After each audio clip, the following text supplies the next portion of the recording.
Christophe Morel, chef économiste chez Groupama Asset Management.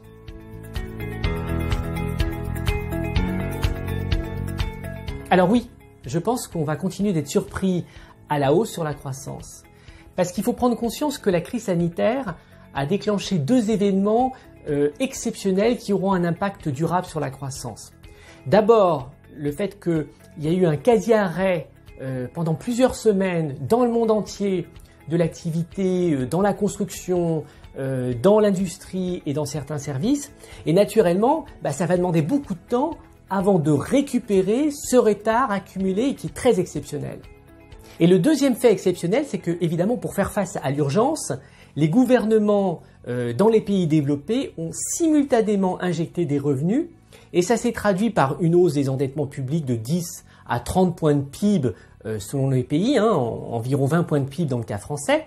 Et évidemment, c'est un choc positif absolument inédit dont on est loin d'avoir vu les effets sur la demande parce qu'une large part de ces revenus injectés a été épargnée et n'a pas été consommée. Donc pour résumer, en fait, on est dans une situation dans laquelle à la fois les ménages et les entreprises vont simultanément participer à cette reprise exceptionnelle de l'activité et j'ai envie de dire durablement exceptionnelle.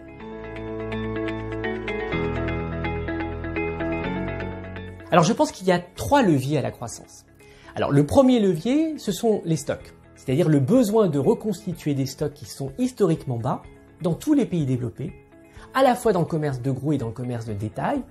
Et mécaniquement, le fait de reconstituer ces stocks va se traduire par de la production et donc de la croissance.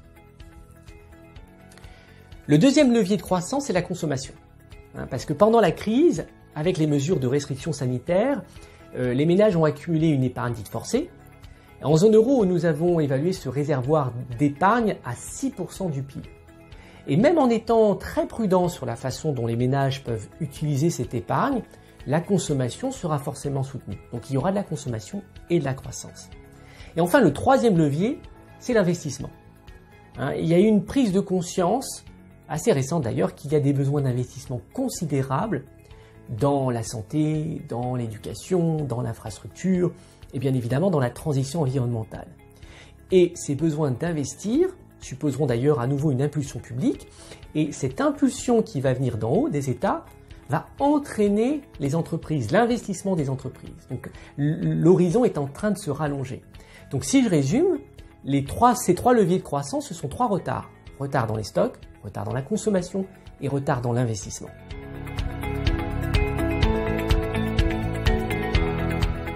Alors j'ai envie de dire que dans le monde d'avant, les forces étaient unanimement désinflationnistes, voire même déflationnistes.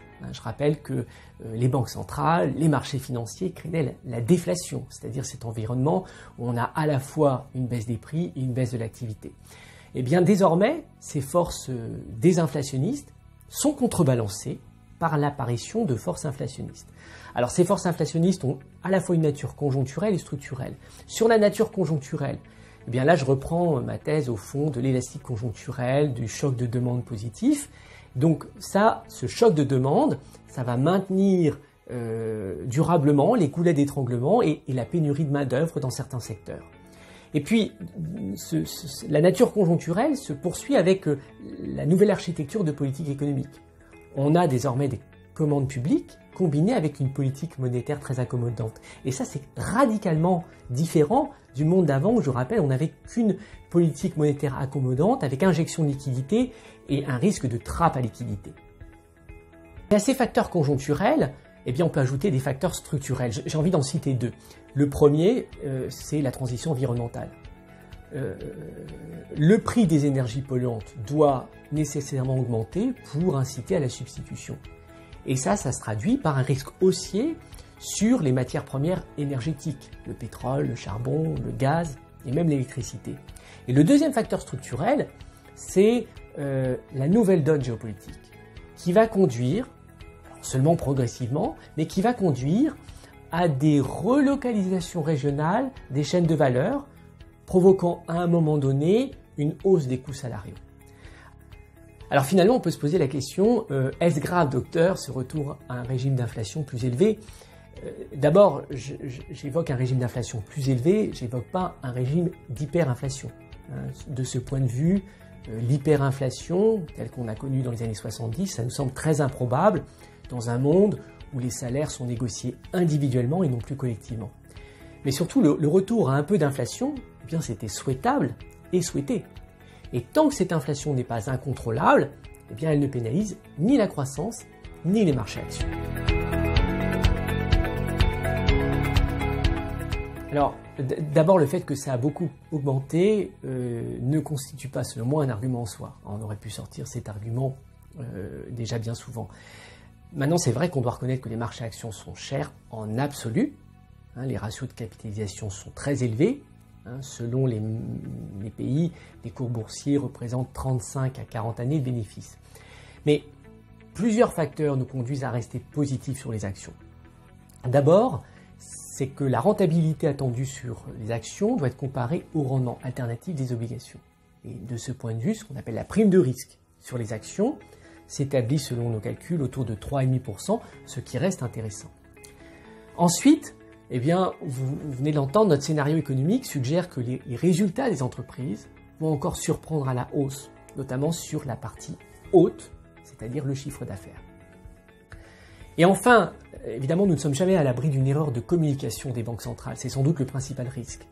Cependant, on le sent, elles ne vont que très progressivement ralentir les achats d'actifs pour ne pas provoquer de volatilité excessive sur les marchés. Et au final, eh bien, à la fois les politiques monétaires et les politiques budgétaires continuent d'accompagner la reprise. Et vous connaissez le dicton boursier selon lequel il ne faut pas se mettre en face des banques centrales. J'ai envie de l'élargir. Il ne faut se mettre en face ni des banques centrales, ni en face des politiques budgétaires expansives. En conclusion, tant que nous maintenons notre scénario de reflation, nous ne sommes pas encore à un moment où les hausses sur les actions sont des opportunités de vente. Non, ce sont les baisses sur les marchés d'actions qui constituent des opportunités pour acheter. Et c'est notre interprétation d'ailleurs des flux et des évolutions boursières depuis plusieurs mois.